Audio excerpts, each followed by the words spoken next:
Marak intimidasi kepala daerah dan kepala desa agar mendukung Prabowo dan Gibran, netralitas politik aparat negara dipertanyakan. Saya Setri Yasra dan inilah Opini Tempo.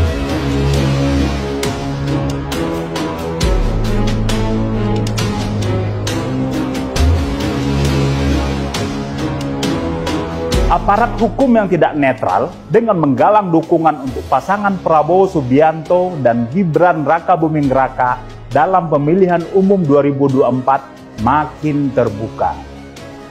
Intimidasi kepada kepala daerah dan kepala desa di Jawa Tengah dan Jawa Timur berlangsung masif dan terorganisasi. Kejadian terbaru terlihat dalam Silaturahmi Nasional Desa Bersatu 2023 di Gelora Bung Karno, Jakarta pada 19 November 2023 lalu. Ribuan kepala desa beserta perangkatnya dari 8 organisasi memberikan pernyataan dukungan untuk pasangan Prabowo-Gibran.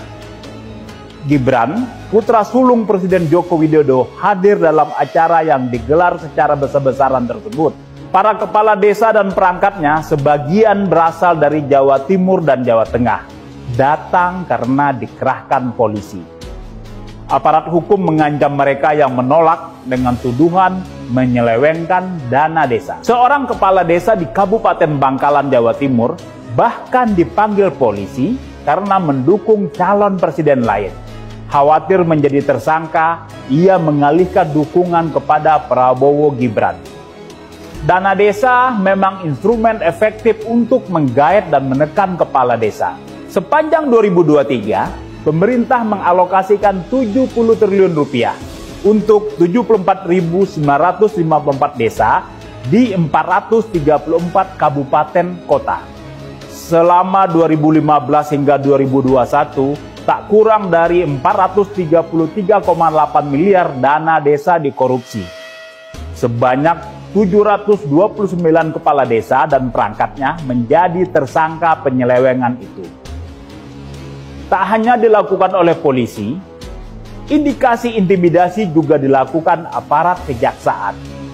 Seorang kepala daerah dari Partai Demokrasi Indonesia Perjuangan di Jawa Tengah mendapat tekanan dari jaksa agar tak mendukung Ganjar Pranowo Mahfud MD.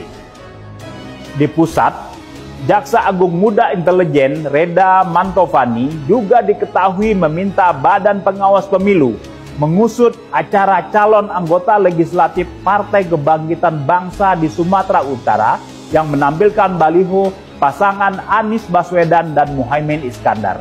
Intimidasi polisi dan jaksa banyak terjadi di Jawa Tengah dan Jawa Timur karena dua provinsi tersebut merupakan basis suara PDI Perjuangan, partai yang mengusung Ganjar Pranowo dan Mahfud MD sebagai calon presiden dan wakil presiden. Tim pemenangan Prabowo Gibran tentu ingin menggerus perolehan suara kompetitor mereka di dua provinsi tersebut. Berbagai posisi penting di Jawa Tengah kini diisi mereka yang mempunyai kedekatan dengan Jokowi atau petinggi partai koalisi pengusung Prabowo Gibran. Misalnya, penjabat Gubernur Jawa Tengah, Komisaris Jenderal Purnawirawan Nana Sunjana.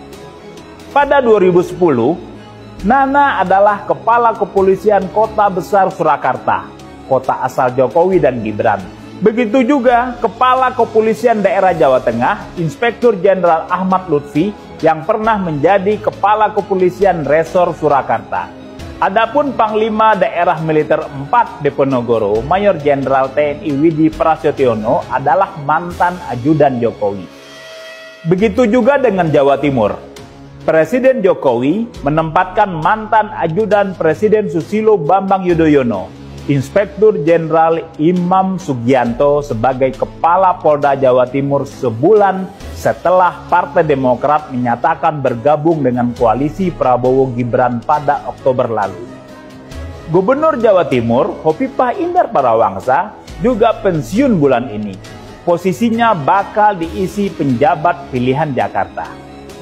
Pelbagai intimidasi tersebut adalah buah rasa tak percaya diri Jokowi terhadap kemampuan Prabowo Gibran memenangi pemilu 2024. Melihat sejumlah kejadian intimidasi di pelbagai daerah itu, sulit diharapkan pemilu berlangsung jujur dan adil. Seperti diperkirakan sebelumnya, Jokowi kian tergoda memakai kekuasaan untuk memenangkan anaknya agar bisa terus berkuasa.